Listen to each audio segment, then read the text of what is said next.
Hello folks, and welcome to the channel, or welcome back. And in this video we're going to look at a classic Mini. It's a car to hate or to love. But okay, I have to confess and be honest, I do love classic Minis. Now classic Minis tend to develop some oil leaks in the front, mainly on the drive shafts and the CVs. So I decided to change it out. Now here's my old one, and you can rework the old one if you desire to do so. But I decided to replace it with a new one anyway, because these balls were pitted and these balls are part of the CV joint. And here you see me putting it back together with the old joint. So it's always a good exercise if you're going to replace something with something new, to keep the old stuff and keep a close look on how that was fitted together. Now this is the new shaft, and you can see the spline is real nice, and these splines they tend to go. If you do put up a new CV, then make sure that you pack that whole bearing or that whole joint very well with the delivered grease that comes with it. Putting the clamps up for the dust hose and the additional seals. Here's the seal that goes into the diff. That was the one that was also leaking. So now I'm putting the first pot up of the CV, and now we can install the rest. It's important to have the dust caps on, because otherwise these CVs will go very quickly and you're going to spill the oil. While everything was out, it was the good time to change the wheel bearings. But keep in mind that wheel bearings are kind of mated, so you should not mix the parts between two bearing sets. It just takes a bit of time to get the bearings out, the seals out, and the races out. But all by all, that works pretty well. And again, if you put the new bearings in, making sure that you grease them very well. So when all that was in place, I initially thought, okay, let's go and install it after I trial fitted it on the old part. But then I realized that the ball joints were having a bit too much play. So I decided to replace the ball joints as well while we were at it. Now, replacing ball joints isn't all that difficult. You just have to make sure that you measure the gap properly so that the movement is not too tight and not too loose. And then you select the proper spacers or shims, and then you torque it to force, and then you assemble the whole thing, lock it in place, and give it a good squirt of grease and fill that up real nicely. Put the dust cap on.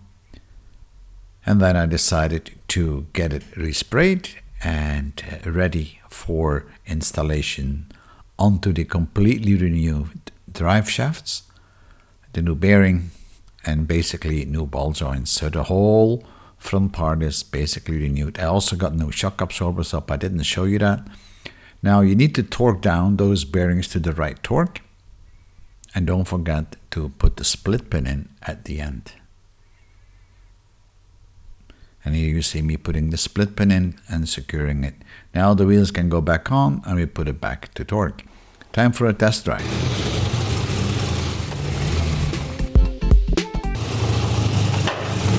So when I got back from the test drive, I did a full inspection. If there were no leaks on the brakes, on the drive shafts, and so on. So then it was time to upgrade the carb. I was thinking of a Weber, but I didn't at the end. I used the HIF 44. If you want to see on how I calibrate carbs and adjust them, then have a look on my YouTube channel.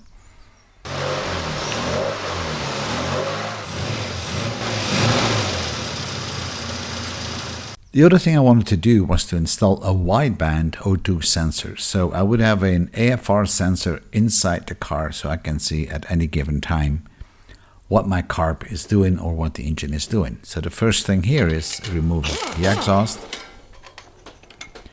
because you will have to drill a hole in the exhaust near to the collector. There's a certain position that you have to do. And you have a dong that comes typically with those O2 sensors. Then you weld the dong onto the exhaust pipe, and now you can basically reinstall everything and cable everything up. It is not very difficult, but it's a pretty handy thing. Now I installed the AFR meter with a special connection to a capture pod so I can record the values while I'm driving, and you'll see that very shortly. Right.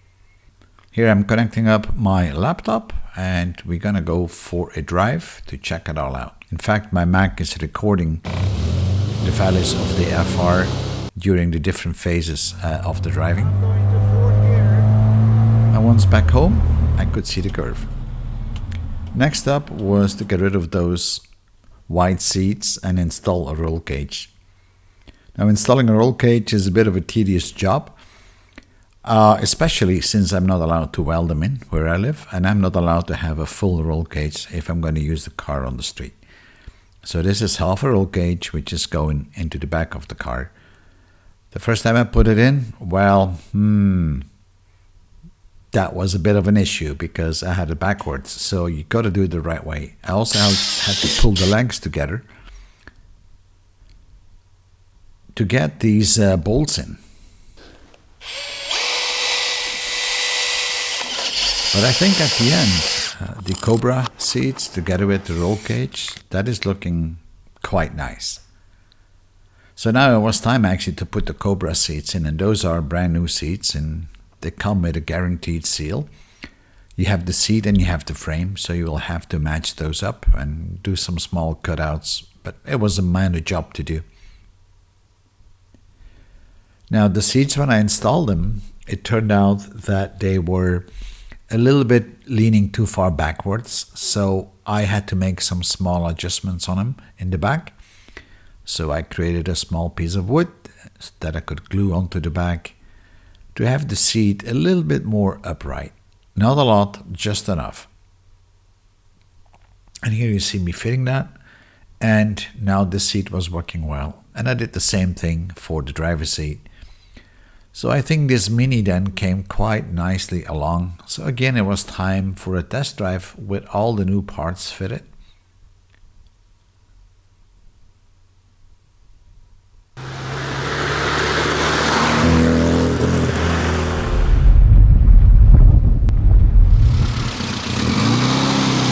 Now it drove fairly well. But we also had made many other changes like the wheel arches. We took care of the rims. These metal strips that go on the side, I changed them with plastic strips. The dashboard was changed out completely. I was using new aluminum panels. We got some labels on it. We have the AFR meter installed, a large RPM meter, and the center console was changed as well with an emergency breaker. The rear seat was removed. The engine was reworked and we have a 1000cc engine inside. I would have preferred a larger engine, but okay, it is what it is. We have a pan protection underneath. We got Bilstein shocks on the car. We have new brake calipers. And we have adjustable heights on the back, and we have a reworked subframe both in the front and in the back. We have a stainless steel exhaust. And we call this often a Superflow. We got our O2 sensor, so we know what's going on the car. We got nice 164/62 tires on it. And here you see the dashboard and the gauges. I think the AFR and the larger RPM meter together are making up a nice combo. We have 4 large Hella beams in the front. I do like the Union Jack on top of the roof. I think that's what it's called. And yes, the roll cage is a safety device which is certified. And then inside the dashboard looks good. I don't have the housing around the steering wheel. And you noticed I still have a key there, but we don't start with the key. But I had to have the key as that is a steering lock, and you have to have this for the technical inspection. Weird, but that's the way it is. You also notice that the rear seat was removed, and instead we have an aluminum plate with a large fire extinguisher. We got new door handles, and the engine had a little bit of a, how should I say, tuning. It's a stage B tuned cylinder head. It's a different valve cover. We have a HIP 44 carburetor. and obviously we have a fast road cam installed and a nice valve cover in aluminum. So all by all, this is a real fun car to drive with. So I hope that you enjoyed this video, and I'll see you in my next video. Bye bye, and thanks for viewing.